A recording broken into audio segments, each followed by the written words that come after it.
You've been lied to about Easter. Not just once, but 6 times. 6 massive lies that pretty much everyone believes. Your parents believe them. Your grandparents believe them. And chances are, you probably still believe them right now. Think about it. Those colorful Easter eggs, they aren't actually Christian symbols.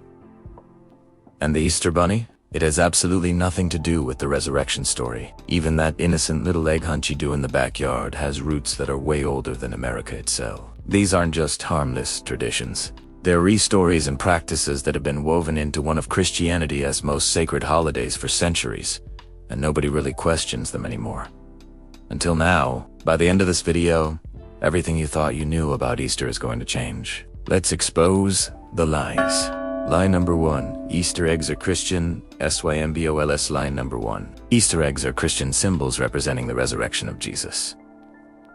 That's what you were told, right? The egg represents new life. Jesus emerging from the tomb. The stone rolled away. Beautiful symbolism. Except it's not Christian.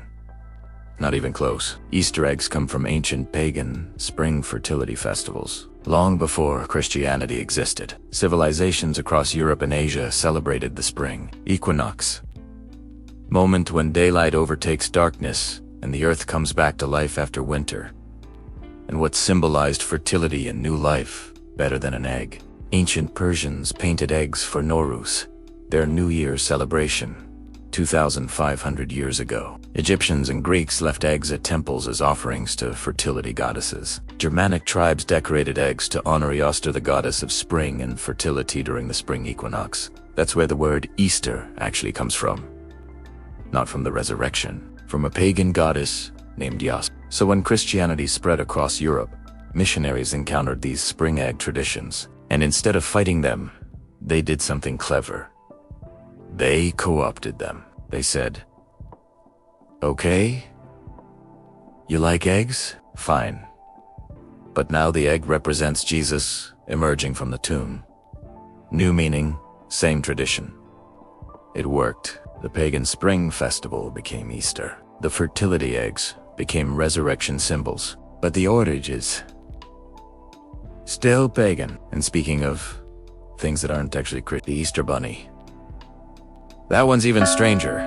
Lie number 2. The Easter Bunny is a Christian tradition connected to Easter. Now, let's be honest, you probably never thought the Easter Bunny was in the Bible.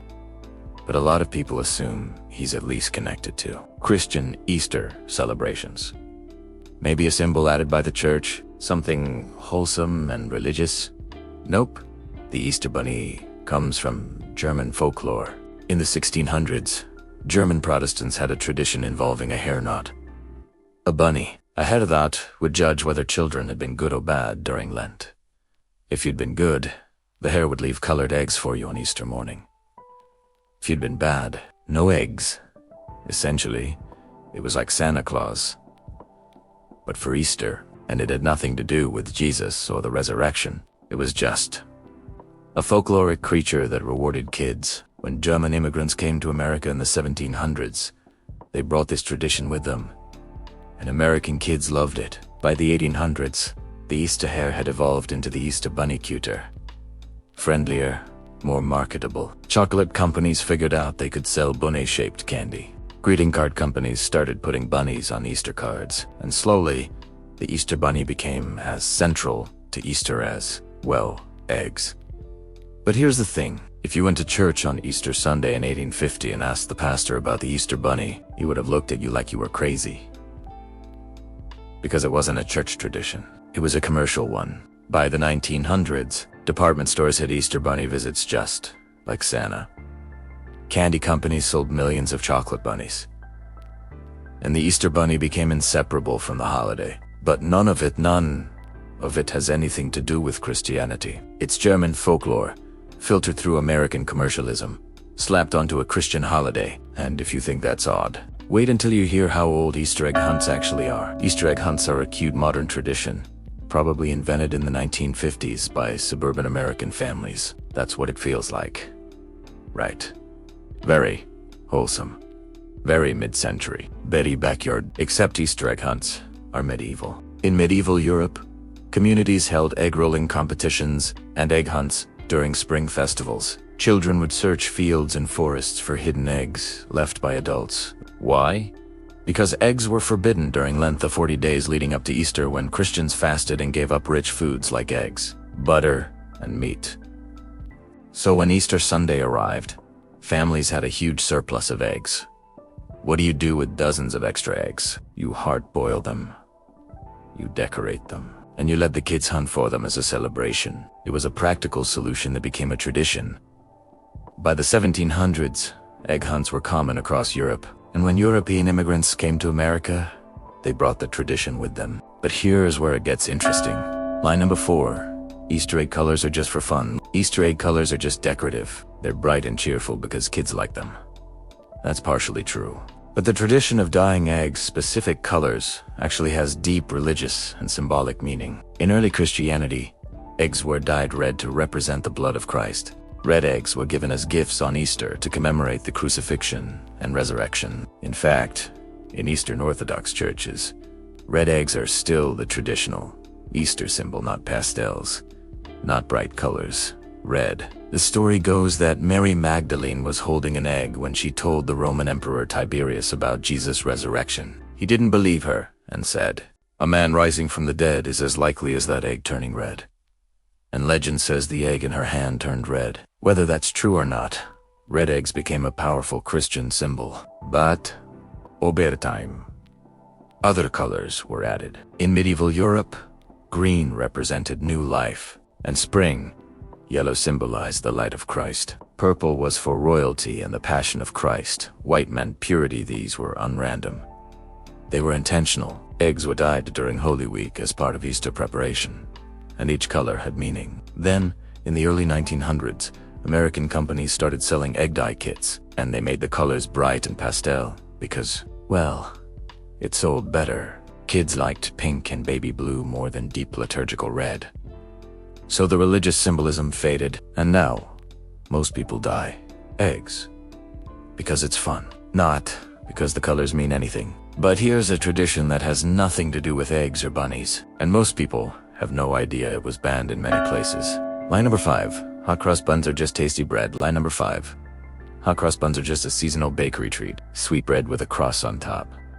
Tasty. Harmless. Wrong. Hot cross buns have one of the most controversial histories of any Easter tradition.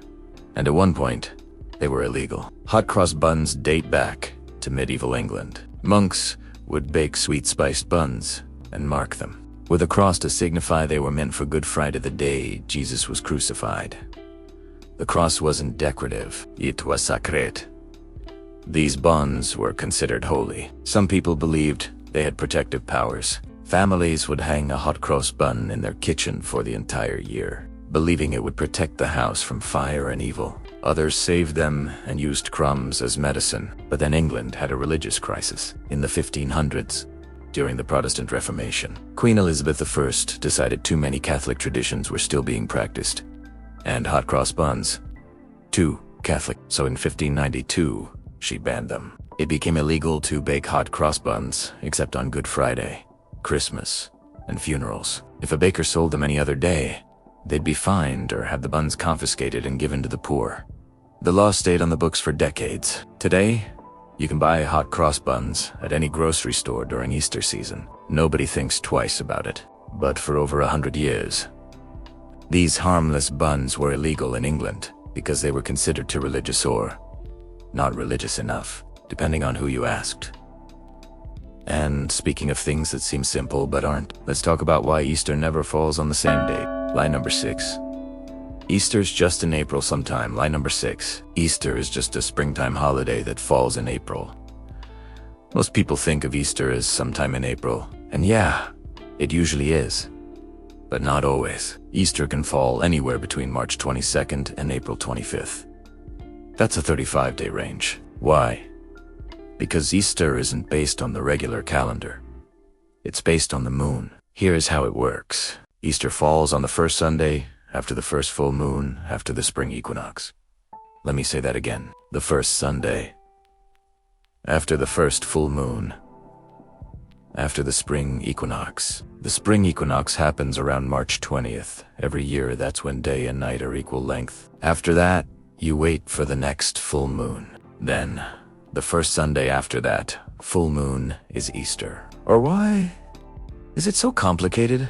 Because early Christians wanted Easter to align with Passover, which is based on the Hebrew lunar calendar. Jesus was crucified during Passover week. So the early church said, let's make Easter happen around the same time Passover happens. But they also wanted it to always be on a Sunday, because that's the day of resurrection. So they created this formula, and it's been causing confusion ever since. In 2024, Easter was March 31st.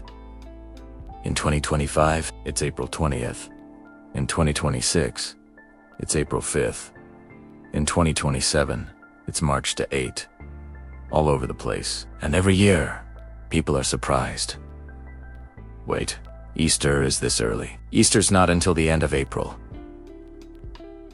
Blame the moon. So no, Easter isn't just in April. It's whenever the lunar calendar and the spring equinox decide it should be. Which, if we're being honest, makes it one of the more complicated holidays on the Christian calendar. So let's review. Easter eggs, pagan fertility symbols, not Christian. Easter bunny, German folklore mixed with American commercialism. Egg hunts, medieval European tradition, not a 1950s suburban invention. Egg colors used to have deep religious meaning, now just pastels because they're cute. Hot cross buns were illegal for over 100 years. Easter's date determined by the moon, not the calendar. 6 lies. 6 things almost everyone believes without question. But here's the interesting part. None of this makes Easter less meaningful. If anything, it makes it more fascinating, because what we're really seeing is how traditions evolve. Christianity absorbed pagan spring festivals and gave them new meaning. Immigrants brought their folklore and it became American culture. Sacred symbols became commercial products, and somehow, all of it blended together into the Easter we know today. Is it messy? Yes. Is it historically accurate? Not really. But does it matter? That's for you to decide. What I find most interesting is that these lies persist because nobody asks questions. We just do what we've always done. Dye eggs. Hunt for them. Eat chocolate bunnies. Go to church. And we don't stop to wonder, wait, where did this actually come from? Well, now you know. And you can't unknow it. So this Easter, when you're hiding eggs in your backyard or biting the ears off a chocolate bunny, you'll know the truth. It's not Christian. It's not modern. It's not what you thought it was. But it's still Easter. And that's kind of beautiful. Alright, now I want to hear from you. Which lie shocked you the most? Was it the pagan eggs? The fact that the Easter bunny is German folklore? That hot cross buns were illegal? Drop a comment and let me know. And if you remember Easter from the 1950s, 60 segundos or 70 segundos, tell me what it was like. Did you dye eggs with those little tablets that fizzed in vinegar? Did you wear your Easter best to church? Did your grandmother make hot cross buns from scratch? Share your memories. I read every single comment. And if you like videos that dig into the real history behind holidays and traditions we take for granted, subscribe, because I've got a lot more myths to bust. See you next week.